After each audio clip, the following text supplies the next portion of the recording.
Naciones Unidas y su Programa Mundial de Alimentos están enfrentando una gran reducción en sus fondos a nivel global, según informó Lola Castro, directora regional para América Latina y el Caribe. Esta situación dificulta la capacidad del programa para responder a las crisis humanitarias, por lo que Castro hizo un llamado urgente a los donantes privados para que apoyen y ayuden a superar esta dificultad. Que la reducción de fondos a nivel mundial para el apoyo tanto humanitario como de construcción de resiliencias como de desarrollo es enorme en este momento. Este año no solo el Programa Mundial de Alimentos, sino las ONGs que trabajan, los gobiernos mismos, nos contactan diciendo que han perdido muchos de los recursos que le llegaban externamente para poder atender a todas estas crisis.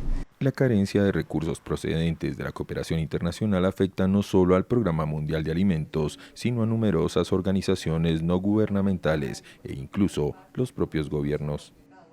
Por ejemplo, en Haití, único país de la región de América Latina y el Caribe que aparece en la lista de los 13 puntos críticos en materia alimentaria, el programa registra un déficit de $46 millones para los próximos 6 meses, de los cuales 20 millones son urgentes porque hasta julio próximo se tiene comida.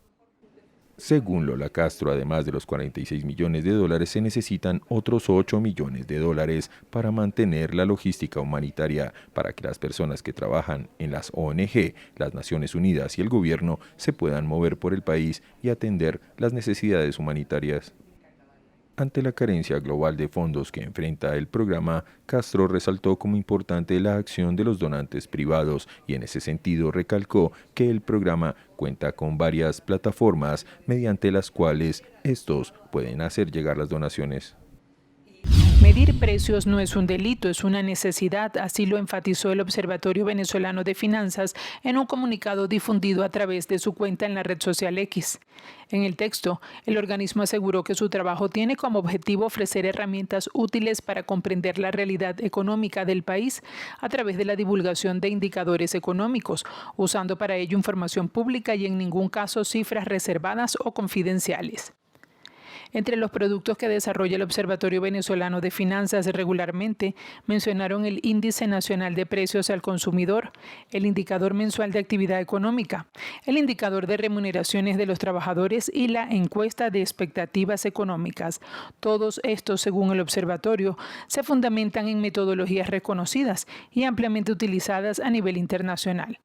Respecto a la medición de la inflación, explicaron que esta se calcula a partir del Índice Nacional de Precios del Consumidor, el cual refleja el aumento sostenido de los precios en un periodo determinado.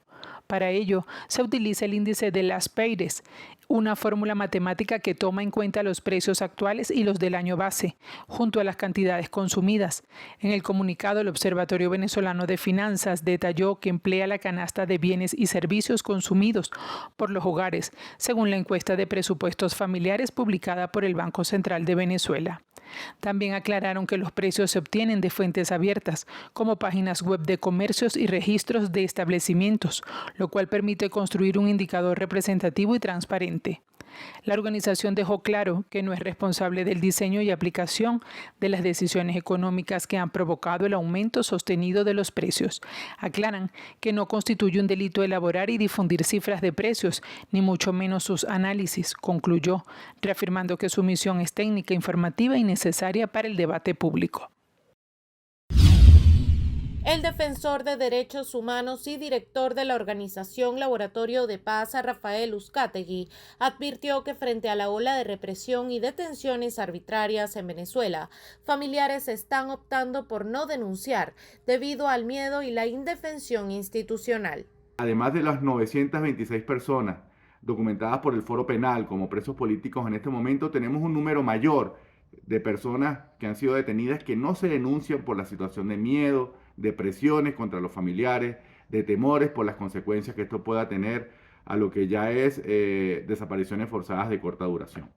La mañana de este lunes, el alto comisionado para los derechos humanos de la Organización de Naciones Unidas, Volker Turk, expresó su preocupación ante la escalada de detenciones en el país.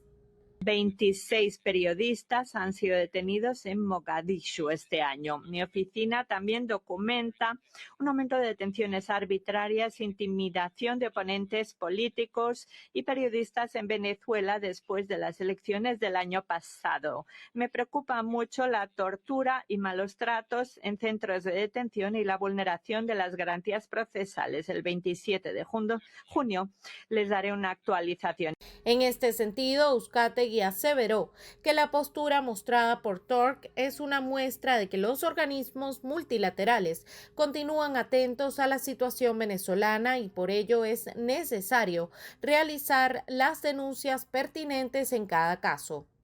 Y para que ellos tengan la mejor documentación posible, la mejor fotografía de lo que está ocurriendo en Venezuela, es necesario que nosotros, los venezolanos, los ciudadanos, los familiares, los testigos de las violaciones de derechos humanos, hagamos las denuncias, informemos de manera pública o privada sobre lo que está sucediendo en nuestro país. Las organizaciones de derechos humanos no conocemos ningún caso de una persona que por no denunciar hayan sido mejoradas sus condiciones de reclusión o que incluso haya sido liberada en un corto plazo. Todo lo contrario, la situación de indefensión aumenta debido a la invisibilidad porque la persona pudiera ser sometida a malos tratos debido a esta situación de indefensión en la que se encuentra y de desconocimiento de la opinión pública, que hace que, por supuesto, los organismos internacionales comiencen a mediar, comiencen a presionar a las autoridades venezolanas.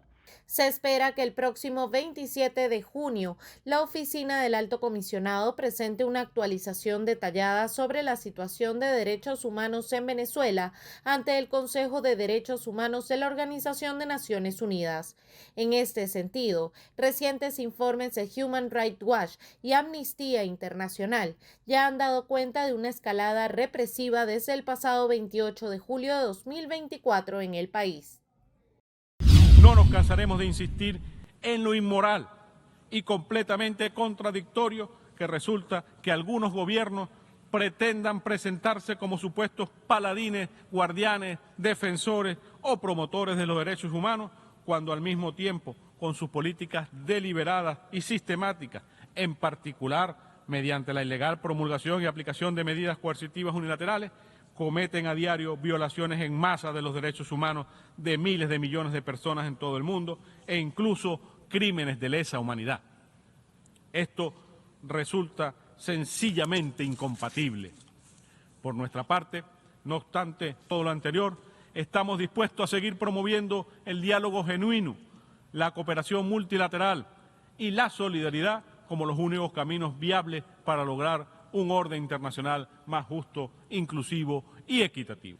Insistimos en nuestro llamado a los miembros responsables de la comunidad internacional a que se abstengan de reconocer, aplicar, prestar ayuda o asistencia a realizar cualquier otro tipo de acto que pueda facilitar la promulgación o aplicación de medidas coercitivas unilaterales.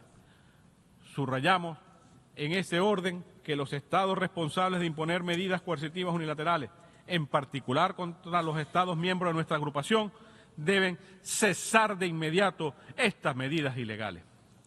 Deben también brindar garantías y seguridades apropiadas de no repetición, así como las reparaciones por todos los daños, lesiones y pérdidas sufridas e infligidas a los estados afectados y a su población como resultado de tales actos internacionalmente ilícitos.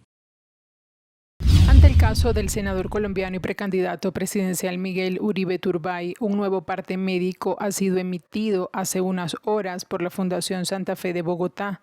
Señala que la condición de salud del precandidato presidencial Miguel Uribe es extremadamente crítica, caracterizada por edema cerebral persistente y sangrado intracerebral de difícil control. Por lo anterior, la condición del paciente es de la máxima gravedad. Continuará su monitoreo continuo con un pronóstico reservado, indicó el parte.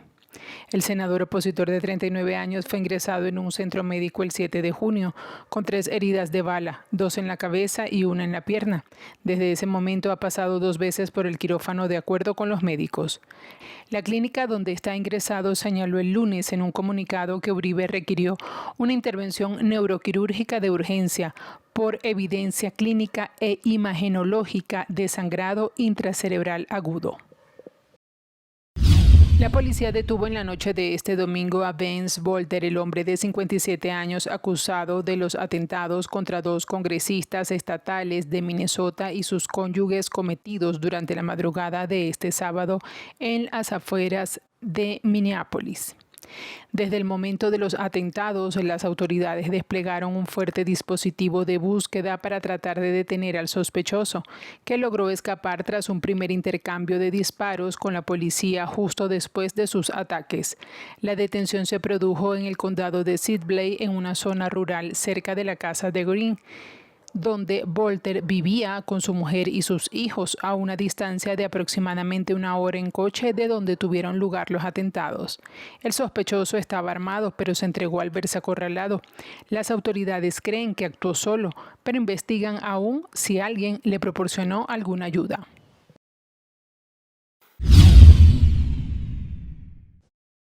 Aunque la normativa venezolana establece que los calabozos policiales son espacios de detención preventiva por un máximo de 48 horas, en la práctica miles de personas permanecen allí durante semanas, meses e incluso años. La ONG Observatorio Venezolano de Prisiones asegura que esta situación constituye una flagrante violación a los derechos humanos y evidencia el colapso del sistema penitenciario en el país. Esta organización, dedicada a velar por el respeto a los derechos humanos de las personas privadas de libertad, han recogido de cerca cada testimonio de los familiares. Los afectados indirectos revelan que las condiciones en los calabozos son dantescas: hacinamiento extremo, falta de agua potable, ventilación inexistente, ausencia de servicios sanitarios, alimentos insuficientes y atención médica nula. A esta tragedia se suma la de los familiares, quienes deben suplir las necesidades dentro del lugar de sus familiares: llevar comida, agua, medicamentos y artículos de higiene, muchas veces a costa de ser extorsionados por funcionarios o de dormir en las afueras de comandos policiales bajo condiciones humillantes. Los familiares indicaron que en muchos casos los detenidos ni siquiera han sido presentados ante tribunales o enfrentan procesos viciados por el retardo procesal, quedando atrapados en un limbo legal sin condena ni posibilidad de defensa. El Observatorio Venezolano de Prisiones indican que esta situación la han denunciado una y otra vez. Exigen medidas urgentes y concretas, que se cierren de inmediato los calabozos como lugares de reclusión prolongada. La medida, según informó Univisión Noticias, afectó a migrantes como Franco José Caraballo, cuyo paradero es desconocido desde el 15 de marzo tras su expulsión desde Texas. Gabriela Citroni, presidenta relatora del Grupo de Trabajo sobre las Desapariciones Forzadas o Involuntarias, envió el 11 de junio una carta al abogado de inmigración Martín Rosenau, representante legal de Caraballo, para informar que el caso está bajo revisión. Según apuntó Univisión, la última vez que la familia tuvo contacto con el venezolano fue el 14 de marzo, cuando llamó a su esposa llorando para advertirle que lo iban a deportar a Venezuela. En ese momento no tenía idea de que lo iban a enviar a El Salvador. Rosenau relató que explicó a los familiares que el migrante posiblemente sería trasladado a otro centro de detención del ICE. Sin embargo, al día siguiente, al buscar su ubicación en el sistema digital de la agencia, no encontraron registros. Esa desaparición de datos coincidió con el despegue de los vuelos hacia territorio salvadoreño. El gobierno estadounidense pidió cerrar el caso de asilo de Caraballo a finales de abril, bajo el argumento que ya no estaba presente en el país, y el juez aceptó. Rosenau apeló ante la Junta de Apelaciones de Inmigración, pero todavía no ha recibido respuesta. Según la organización Together and Free, más de una docena de solicitudes de protección fueron desestimadas tras peticiones del Departamento de Seguridad Nacional. El Grupo de Trabajo de la ONU confirmó que durante su última sesión, celebrada entre abril y mayo en Tailandia, revisaron 125 denuncias de desapariciones forzadas, incluidas las vinculadas a El Salvador.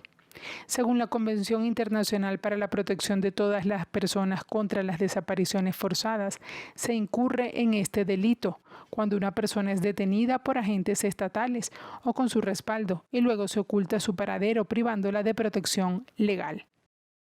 A través de su cuenta en la red social X, el director de la Policía Nacional de Colombia, Carlos Fernando Triana, confirmó la detención de 17 presuntos integrantes de la banda Tren de Aragua. El procedimiento se realizó en Villa del Rosario, al norte de Santander. Indicó que fue un procedimiento en conjunto entre la Policía de Colombia y el Ejército Nacional. estableciendo una redada contra integrantes de esta organización criminal transnacional, investigados por tráfico de estupefacientes, porte ilegal de armas y extorsiones, bajo la amenaza de lanzamientos de artefactos explosivos y disparos contra viviendas y establecimientos públicos. Entre los detenidos indicaron que se encuentra Gilberto Ávila Rivas, alias Baba, responsable de materializar homicidios por ajustes de cuentas. En el procedimiento incautaron un arma de fuego, 2 granadas, 5 cartuchos, 15 panfletos extorsivos, 500 gramos de estupefacientes y 10 celulares. Según la Policía Nacional Colombiana, en lo que va del año 2025, han capturado 44 integrantes del Tren de Aragua. A través de su plataforma Truth Social, Donald Trump afirmó que saben exactamente dónde se esconde el llamado líder supremo. Indicó que es un blanco fácil, pero allí está a salvo. No lo vamos a eliminar, al menos por ahora, indicó Trump. El presidente de Estados Unidos advirtió que no quiere que se disparen misiles contra civiles ni soldados estadounidenses y subrayó que su paciencia se está agotando. El mandatario estadounidense había asegurado previamente que Estados Unidos tiene el control total de los cielos de Irán, dado que cuenta con mejores rastreadores aéreos que la República Islámica. La condena de Fernández entró en vigor este martes al entrar en cárcel domiciliaria para cumplir la pena firme de 6 años de prisión y quedó sin efecto su comparecencia ante los tribunales prevista para este miércoles. La solicitud de casa por cárcel hecha por su defensa se fundó en la edad de Cristina Kirchner, junto a su rol de ex jefa de Estado, y sostuvo no corresponde que deba estar recluida en una cárcel común, teniendo además como antecedente el intento de magnicidio que sufrió el 1 de septiembre de 2022. Cristina Fernández quedó inhabilitada de manera perpetua para ejercer cargos públicos. Además, debe hacer frente a las asesorías legales y las costas del proceso que le fuera impuesta en esta causa. Fernández fue hallada culpable en un juicio por irregularidades en la concesión de obras viales en la sureña provincia argentina de Santa Cruz entre 2003 y 2015, durante sus 2 mandatos de gobierno, y en el que su esposo y antecesor, el fallecido Néstor Kirchner.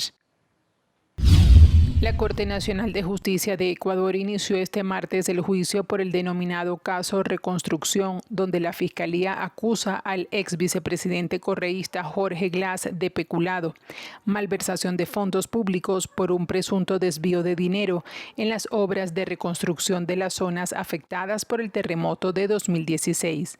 El inicio del juicio fue aplazado el 6 de junio para que se le practicase una evaluación psicológica y psiquiátrica a Glass, quien ha sido trasladado para la audiencia a Quito desde Guayaquil, donde se encuentra recluido en La Roca, la cárcel de máxima seguridad del país.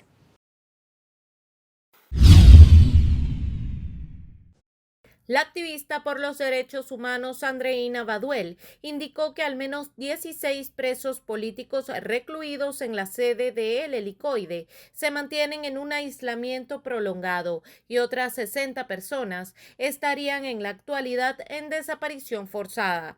Además, aseveró que persiste el deterioro de las condiciones de salud de los detenidos debido a la falta de atención médica, lo que hace su condición cada vez más vulnerable. En las últimas semanas hemos tenido 60 desaparecidos y sigue la prisión política y sigue la persecución política para todos quienes piensan distintos y para todos quienes se atreven a alzar la voz. Continúa el aislamiento prolongado e inhumano como mecanismo de tortura para las familias y para los presos políticos. Hoy 16 presos políticos en El Helicoide están en aislamiento prolongado. Familiares calificaron la situación de inhumana y exigieron a las autoridades información acerca de los detenidos, así como la actuación de organismos internacionales. Mi padre, primero que nada, no es un criminal, así como ninguno de los presos políticos son criminales. Son personas que levantaron su voz porque querían un cambio, porque querían la libertad del país, porque defendían un ideal y a las personas dentro de su nación. Ellos están pagando un precio por ser valientes. Ellos están pagando un precio por ser los que pusieron el pecho en el momento en el que arreciaba la represión y la persecución. Le hago el llamado a los entes internacionales de los derechos humanos para que se aboquen a ayudarnos, como estamos todos aquí solicitando, que no sigan los maltratos, que no sigan las torturas y que nos dejen ver a nuestros familiares, así como mi hijo, a todos los presos políticos, porque son seres humanos, no merecen ser maltratados. Por su parte, desde la organización Provea, denunciaron un desbordamiento de la represión en Venezuela. El abogado Marino Alvarado dio cuenta además del caso de 29 hinchas de un equipo de fútbol detenidos en Caracas durante el fin de semana, los cuales habrían sido presentados ante tribunales. Hay un desbordamiento de la represión en este momento en el país. Aquí ni siquiera los hinchas de un equipo de fútbol tienen posibilidad de vivir tranquilamente. Hace poco acaban de ser detenidos, presentados anoche, 29 hinchas de un equipo deportivo, de los cuales 24 fueron dejados en libertad y 5 privados de libertad. Pero pongo ese ejemplo porque aquí todos estamos en riesgo. Desde el comité denunciaron también la persecución generalizada e indicaron que durante los últimos días al menos 5 economistas venezolanos fueron hostigados por cuerpos de seguridad del Estado y 3 de ellos se encuentran privados de libertad. Según el balance presentado por Foro Penal, hasta el 16 de junio del 2025 existen 932 presos políticos. De los 932, 837 son hombres, 95 mujeres, 763 civiles y 169 militares. Foro Penal indicó que de los 932 privados de libertad, 4 son adolescentes. Mencionaron que desconocen el paradero de 49 personas, mientras que registran 82 presos políticos con doble nacionalidad. En este informe se señala que 6 personas fueron encarceladas, 0 excarcelados y 151 condenados. 781 no han recibido condena. Desde el año 2014, Foro Penal ha documentado 18.420 detenciones por razones políticas en Venezuela y asegura haber brindado asistencia gratuita a más de 14.000 personas que tras ser detenidas lograron recuperar su libertad. Además, alertan que más de 9.000 ciudadanos enfrentan restricciones arbitrarias que limitan su movilidad o derechos. El Tribunal Primero de Control del Área Metropolitana de Caracas dictó privativa de libertad y ordenó el pase a juicio contra la periodista Ana Cari Ramos, detenida desde hace 2 meses tras publicar un reportaje sobre criminalidad. Así lo denunció este 18 de junio la ONG Espacio Público. La joven fue detenida junto a su esposo el martes 8 de abril mientras realizaba grabaciones en la zona de Plaza Venezuela sobre criminalidad en el país. Diosdado Cabello cuestionó en ese momento la difusión de videos sobre este tema en redes sociales y aseguró que se pretendía vincular el retorno de venezolanos deportados desde Estados Unidos con un aumento de la delincuencia en el país. El Sindicato Nacional de Trabajadores de la Prensa consideró la medida como un grave atentado contra la libertad de prensa y el ejercicio del periodismo en el país. Hoy se cumplen 5 días y 120 horas desde que no sabemos el paradero de nuestro papá. Por tanto, hemos decidido sacar un video que él nos dejó en el caso de que estuviera pasando por una situación como en la que ahora está. A continuación, el video. Soy el economista Rodrigo Cabezas Morales, profesor activo de la Escuela de Economía de la Universidad del Zulia. Digo que no es un delito haber sido ministro de Finanzas y no robar. Haberme regresado a mi universidad a dar mis clases y a las investigaciones correspondientes. No es un delito expresarse cívica, pacífica, democráticamente, para reclamar un cambio en nuestro país. En ese sentido digo que cualquier persecución, secuestro de mi persona sería una clara violación de mis derechos políticos, de mis derechos civiles y también, por tanto, una descarada violación de mis derechos humanos establecidos en la Constitución de la República Bolivariana de Venezuela. Ali Jamenei afirmó que los estadounidenses deben saber que la nación iraní no se rendirá y que cualquier intervención militar por su parte causará sin duda daños irreparables. A través de X, el líder supremo de Irán, Ali Jamenei, afirmó este miércoles que hay que actuar con fuerza contra Israel, país con el que no tiene contemplaciones, mientras la República Islámica lanzó una nueva oleada de misiles contra el Estado judío y a su vez Teherán sufría nuevos bombardeos. Entre tanto, el embajador iraní ante Naciones Unidas en Ginebra, Ali Bahreini, aseguró este miércoles que sus instalaciones nucleares no han sido dañadas por los ataques de Israel, pero dijo que no puede excluirse el riesgo de que se produzca alguna fuga de radiación que podría causar una contaminación más allá de las fronteras de Irán. Negó que la planta de enriquecimiento de uranio de Natanz, en el centro de Irán, haya sido dañada de forma importante y dijo que esto ha podido evitarse gracias a las medidas de precaución que Irán ha instaurado para protegerlas. El Papa León XIV dijo que la atrocidad del uso de las armas científicas actuales amenaza con llevar los combates a una barbarie mucho mayor que la de tiempos pasados. Lo advirtió durante la audiencia general celebrada este miércoles en la Plaza de San Pedro. Mencionó a Ucrania, Irán, Israel y Gaza. Non dobbiamo abituarci alla guerra. No debemos acostumbrarnos a la guerra. Es más, debemos rechazar como una tentación el encanto de los armamentos poderosos y sofisticados. Potenti e sofisticati. León XIV después recordó a los responsables de la comunidad internacional, dijo en nombre de la dignidad humana y del derecho internacional, lo que decía el Papa Francisco, que la guerra es siempre una derrota, y también las palabras de Pío XII, que nada se pierde con la paz mientras todo se puede perder con la guerra. En medio de una manifestación en apoyo a la expresidenta Cristina Fernández, quien cumple una condena de 6 años en prisión domiciliaria desde el martes, el portavoz de la presidencia argentina, Manuel Adorni, fue consultado en rueda de prensa sobre el decreto publicado en el Boletín Oficial que habilita a la Policía Federal Argentina a realizar requisas y detenciones sin orden judicial.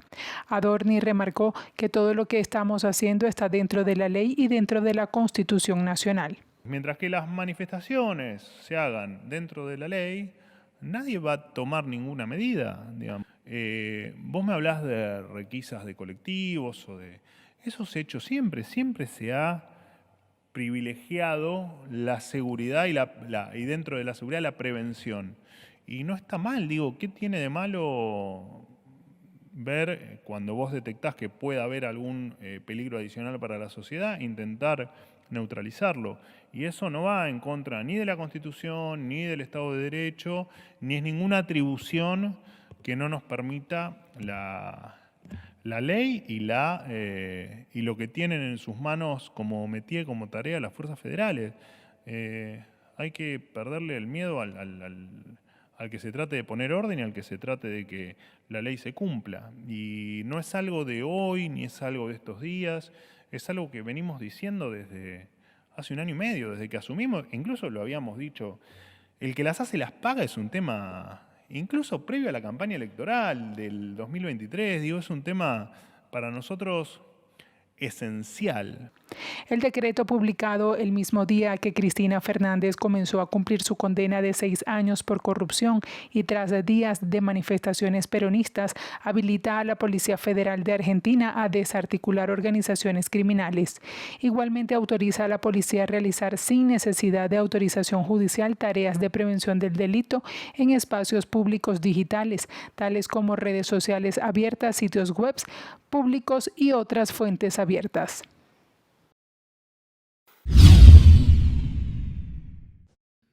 El gobernador Freddy Bernal explicó que actualmente se encuentra paralizado el paso de mercancía entre Colombia y Venezuela, ya que las 4 vías de tránsito registran daños que impiden la circulación.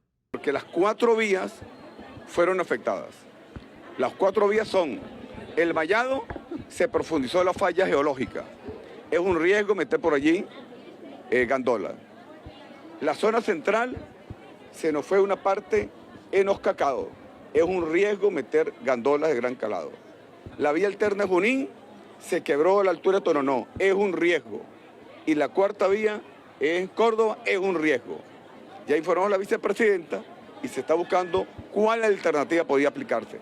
Pero por ahora es un riesgo meter las gandolas de 30 toneladas porque sencillamente podríamos arriesgar incluso la vida de los propios conductores y acabar de destruir la vía que ya está deteriorada. El gobernador del estado Táchira aclaró que solo está detenido el paso de las gandolas, no de los vehículos particulares.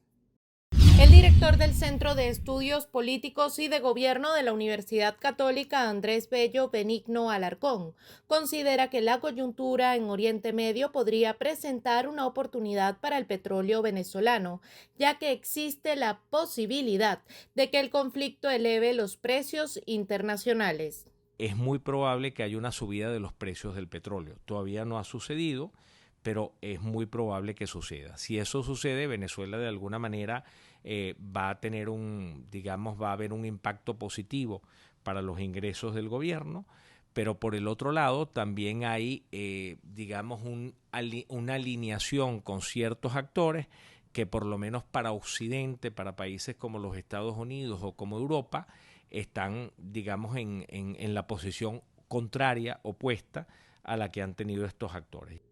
Hasta ahora, la National Iranian Oil Company, compañía de petróleo de Irán, no ha reportado interrupciones en sus operaciones ni bloqueos en la circulación de petróleo.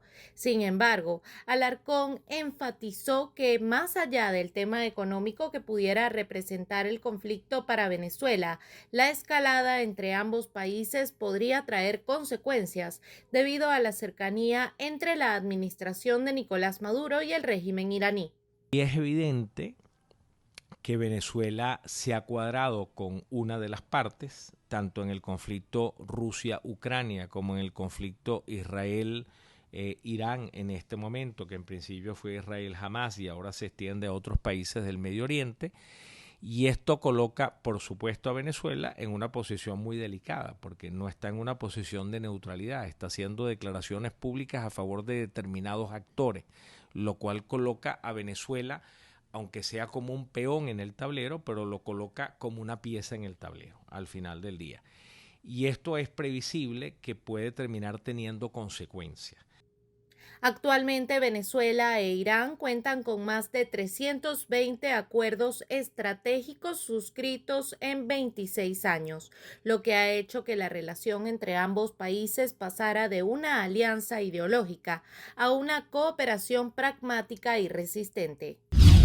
En un mensaje publicado en sus redes sociales, María Corina Machado indicó que un maestro hoy en Venezuela tiene un salario de entre $5 y $10 al mes, más $40 en cesta tickets y unos bonos por el orden de $120 mensuales, y aseveró que los maestros en Venezuela son héroes que trabajan en condiciones de hambre. Machado denunció que aún así durante el año escolar 2024-2025, más de 40.000 maestros han sido despedidos y a más de 8.000 le han suspendido arbitrariamente sus pagos en el mes de junio. La dirigente criticó duramente la situación y enfatizó que ni en un país en guerra la educación queda postrada como a su juicio está hoy en Venezuela. Machado explicó que los maestros que son votados de sus cargos por razones ideológicas no tienen que huir del país, son sustituidos no por docentes sino por agentes ideológicos que en lugar de formar a los menores lo que intentan es crear sujetos adoctrinados. Por esta razón la líder opositora manifestó que para su proyecto la educación es vital, es el centro del desarrollo de una sociedad competitiva y libre. Asimismo, se comprometió a construir un país donde los niños tendrán educación de primera, con valores sólidos y serán trilingües en castellano, inglés y el lenguaje digital. El zar de la frontera de Estados Unidos, Tom Homan, afirmó que seguirán haciendo redadas en los lugares de trabajo, incluidos granjas y hoteles, pero sobre una base prioritaria: migrantes con antecedentes criminales de trata, trabajo forzoso, fraude fiscal o evasión de impuestos. Homan aseguró que actualmente el gobierno está centrado en las ciudades santuario de inmigrantes, que a su juicio limitan su cooperación con las autoridades federales a la hora de aplicar las leyes de inmigración del país, ya que ahí, asegura, es donde está el problema. El presidente de Estados Unidos, Donald Trump, decidió hace unos días seguir con las redadas del Servicio de Control de Inmigración y Aduanas contra migrantes en lugares de trabajo como obras de construcción, hoteles y restaurantes, pese a declaraciones del fin de semana que sugieren que iba a suavizarlas para no afectar estos sectores. Con una sonrisa puedo decirles que Miguel sigue luchando por su vida, aferrado a nosotros, a su hijo, a las niñas y a cada uno de ustedes. Estamos muy agradecidos desde el fondo de nuestro corazón. Con una sonrisa y con amor también les pido que oremos y tengamos en nuestras oraciones a todo el personal médico que ha estado día y noche al lado de Miguel. Un ejército de ángeles enviado para cuidar su salud y marcar el camino de su recuperación que esperamos podamos ver pronto. A todos los médicos, ustedes saben quiénes son, los quiero, los admiro, los respeto y desde lo más profundo de mi ser, todo mi agradecimiento por este esfuerzo titánico que han hecho por mantener con vida a Miguel. El amor de los colombianos, el amor de todas las personas en los distintos rincones del mundo, el amor de ustedes que han estado aquí al lado nuestro acompañándonos. El abogado Víctor Mosquera, representante de la familia del senador del Centro Democrático Miguel Uribe Turbay, anunció este jueves que la Comisión Interamericana de Derechos Humanos solicitó información urgente al Estado colombiano sobre la situación de seguridad del senador y su familia, así como las medidas de protección que se han implementado desde el atentado sicarial. Sobre todo están preguntando por qué Miguel no tenía la seguridad adecuada en el momento que pasó este fatídico hecho. Entonces, agradecemos a la CIDH por ser observador internacional y esperamos que el Estado colombiano siga y le haga seguimiento a esta solicitud que hizo la CIDH, y en el evento de que el Estado colombiano no implemente las seguridades adecuadas, anunciamos que ya se ha solicitado unas medidas cautelares para Miguel, para la familia y toda la campaña política debido a este atentado del que fue víctima él. El senador y precandidato colombiano Miguel Uribe Turbay permanece hospitalizado desde el 7 de junio, luego que fuera objeto de un atentado en Bogotá en el que recibió 2 tiros en la cabeza y 1 en la pierna izquierda. Es el que tuvo a su cargo la cuestión del juicio de la enfermera, con lo cual es un tribunal que ya ha tenido intervención y ha tomado conocimiento de partes de la causa, con lo cual va a haber que trabajar mucho esta semana y estos días que siguen, y las partes van a tener que evaluar la pertinencia o no de ese tribunal.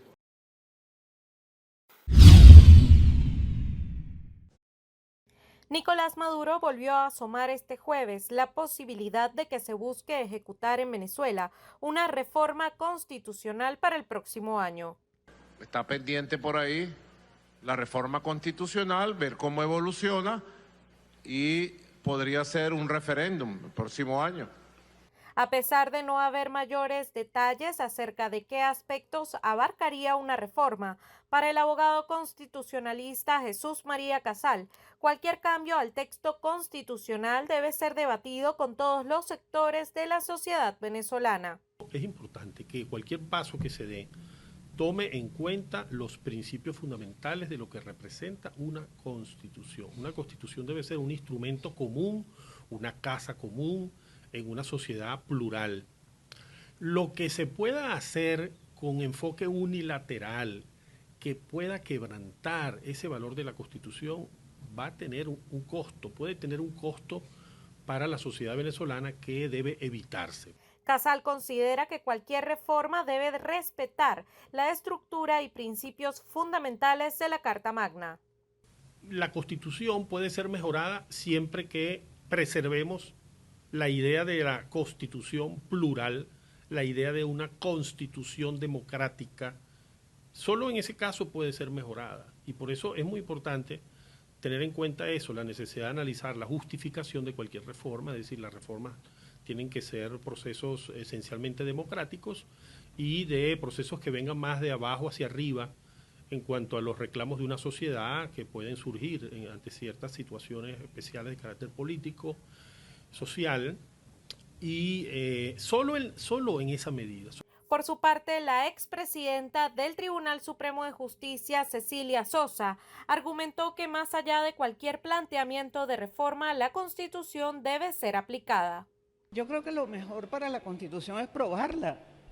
Yo reformo lo que nos sirve, pero si yo no he probado la maravillosa o la más moderna Constitución para su momento, oye, no me propongas una reforma, porque demuéstrame primero que esta no funciona, no que no la aplico. En la vida política todo debería arreglarse si se aplicara la Constitución. Yo creo que esa es la base de un diálogo, es lo más importante. ¿Sí? Reformar la Carta Magna venezolana no es un proceso rápido. Según sus protocolos legales contemplados entre los artículos 342 y 345 del propio documento, puede tomar hasta 2 años y depende de varios pasos complejos, incluyendo una votación ciudadana.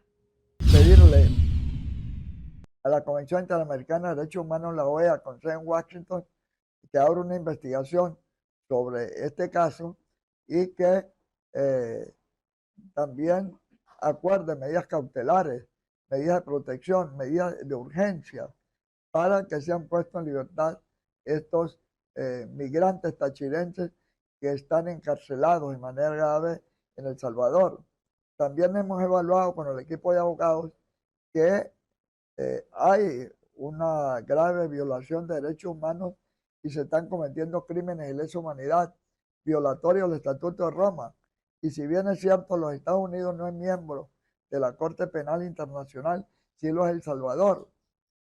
El candidato presidencial colombiano Miguel Uribe, quien recibió un disparo en la cabeza durante una campaña en Bogotá a principios de este mes, permanece en estado crítico, advirtieron los médicos. Según medios locales, la fiscal del caso aseguró en una audiencia preliminar contra Catherine Martínez, una de las detenidas por el atentado, que la condición de Miguel Uribe Turbay como miembro del partido de derecha Centro Democrático pudo ser la causa del ataque, según reveló Noticias Caracol, que tuvo acceso a esa diligencia. La fiscal del caso agregó que la víctima Miguel Uribe Turbay es senador en ejercicio de sus funciones, precandidato presidencial, y la tentativa de homicidio se produce por el hecho de ser senador y estar desarrollando campaña política como precandidato a la presidencia. Esta hipótesis fue rechazada este viernes por el presidente de Colombia, Gustavo Petro, en medio de una controversia por la forma en la que se ha manejado la investigación. Indicó que hasta ahora los capturados solo son miembros del microtráfico bogotano y aún no hay certezas de los autores intelectuales. Petro agregó que el Estado quiere establecer la verdad jurídica sin odios políticos ni venganzas. El fiscal general de Florida, James F. Mayer, propuso construir la prisión Alcatraz Lagarto rodeada de caimanes y serpientes para albergar a 1.000 migrantes detenidos por ICE. El lugar, cuyo nombre hace referencia a la histórica prisión de Alcatraz que el presidente Donald Trump ha ordenado reabrir en la bahía de San Francisco, y a los lagartos de Florida, se construirá en un aeropuerto abandonado en la zona natural de los Everglades con una superficie de 101 kilómetros cuadrados. El fiscal recordó que Florida es líder en implementar la política migratoria de Trump, pues el gobernador, el republicano Ron DeSantis, ha impulsado los acuerdos que obligan a las autoridades locales de los 67 condados a cooperar con ICE, además de proponer que la patrulla de carreteras de Florida haga redadas. La propuesta ocurre mientras crecen las denuncias de activistas sobre las condiciones de hacinamiento de los migrantes detenidos en Florida, como en el centro de detención de Crum, donde más de un centenar de extranjeros encerrados formaron con sus cuerpos una señal de auxilio de SOS visible desde el aire hace 2 semanas.